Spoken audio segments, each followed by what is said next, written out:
தன் கனவில் கடவுளின் திருவுளத்தை கண்டுணர்ந்தவர். தன் கனவை சிதைத்து இறை தந்தையின் கனவிற்கு உருவம் கொடுத்தவர். கலக்கமுற்ற மரியாவை கருப்பிடித்து வழிநடத்தியவர். கருவுற்ற மரியாவை கருணையுடன் பாதுகாத்தவர். கள்ளம் கபடமற்ற நீதிமானாக திகழ்ந்தவர். மௌனம் காத்து மகுடம் சூட்டியவர். அரச குலத்தில் பிறந்தாலும் அதை அரங்கேற்றம் செய்யாதவர். சரித்திரம் படைக்க வந்தவரை பிறக்கச் செய்து சத்திரத்தை நாடிய வேளையில் அனைவராலும் அழைப்பளிக்கப்பட்டவர். தாயையும் சேயையும் கண்ணையராமல் காப்பாற்றியவர்.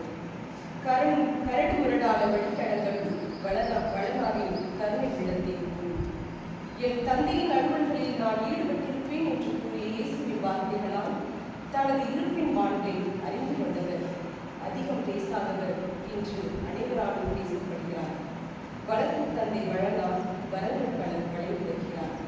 நிசப்தத்தின் நாயகன் இறைவனின் திட்டத்தில் முழுமையாக தன்னை இணைத்து தந்தையின் அன்பை காட்டி குடும்பத்தின் காவலாய் நின்று உலகிற்கு உண்மையான வாழ்வை மாதிரியாக வைத்து தாழ்மையின் பாதையில் நடந்து தெய்வ திட்டத்தில் வாழ்ந்து அமைதியின் மொழியில் பேசி இயேசுவின் பாதுகாவலனாய் மரியாதையின் நம்பிக்கையான துணையாய் திருச்சபையின் காவலனாய் உலகம் போற்றும் புனிதராய் விளங்குகிறார் நம் வழங்கார். தலைவர் எப்படி இருக்க வேண்டும் என்று வாழ்ந்து சென்றவர் நம்பினர்.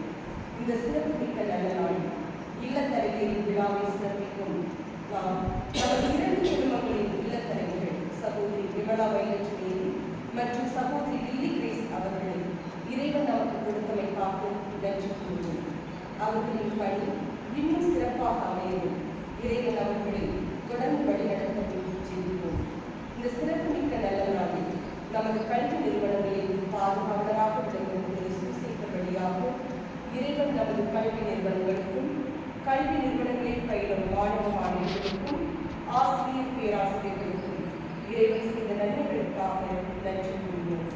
தொடர்ந்து நம் புனிதத்தின் வழியாக இறைவன் நமது நிறுவனங்களை ஆசீர்வதித்து நமது குடும்பங்களை இறைவழியில் வழிநடத்தி செல்ல இக்கல்வாரி வழி